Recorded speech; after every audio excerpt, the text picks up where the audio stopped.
Hello everyone, it's Shane Kanto, your Wasteland reviewer, and I'm here to review The Wolf of Snow Hollow. And a lot of films coming out this past week and weekend from writer, directors, and stars. And Jim Cummings is the writer, director, and star of this film about a group of police in a small Utah town up in the mountains. There's plenty of snow, it's isolated, perfect place to build up some tension for weird happenings of women being mutilated and wondering, it's like, there's wolf, or there's just wolves coming in, or is this a man coming in and killing, or could it be a mixture? Could it be a werewolf? And this town trying to steer away from that conspiracy theory of there being werewolves. This is a fun little 85-minute film, which in general I feel like this film could have benefited from being more fleshed out, to be perfectly honest, and being longer than 85 minutes. Well, and thinking about how Cummings creates this film as a director, the tone really works. There's funny moments, there's creepy, unnerving, horrific moments, and it balances all of that. It has that dark tone to it.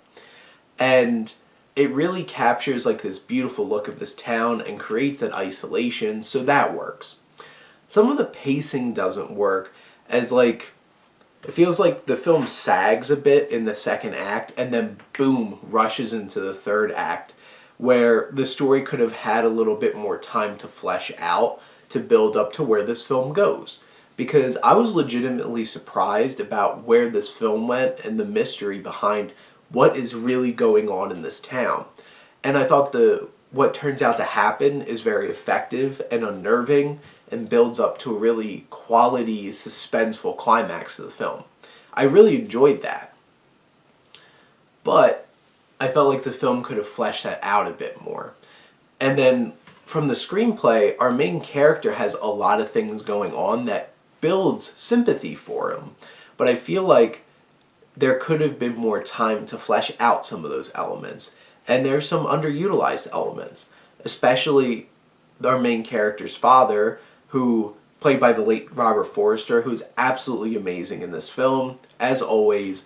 And I wish that there's more screen time for him, because honestly, he brought the most presence to the film. And I think the film would have benefited from more moments between father and son dynamic in this. And honestly, one of my biggest negatives of the film is how the main character is portrayed. And Cummings, as an actor, decides to perform this character so over the top, everything is yelling and obnoxious, and he's just a flat-out jerk. And I didn't like him. And they created this extremely unlikable character in many ways, and it was hard for me to connect and to feel for this character.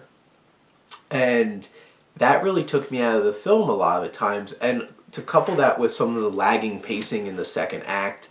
And honestly, this film could have benefited from more humor in it, because it feels like it kind of forgets that it's a black comedy at times, and there's some moments that could have used that comedy.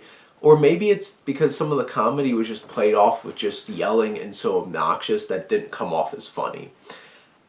And that could have been the case too. And those kinds of things hold this film back from being like a really high quality, like an American Werewolf of London kind of dark black comedy and like horror comedy. And instead, it just really works as a very solid B kind of genre movie. And not gonna lie, I really enjoyed it in that way too. But in the end, I felt like this film could have been more and could have worked on a deeper level if it was fleshed out a bit, and some of the acting choices specifically from Cummings were a little toned down and a little more relatable. But in the end, I really did enjoy the Wolf of Snow Hollow. I'd watch it again. I had a fun time. But those are my thoughts. Let me know what you think, and let's talk some movies. But thank you as always for tuning in and supporting your Wasteland reviewer.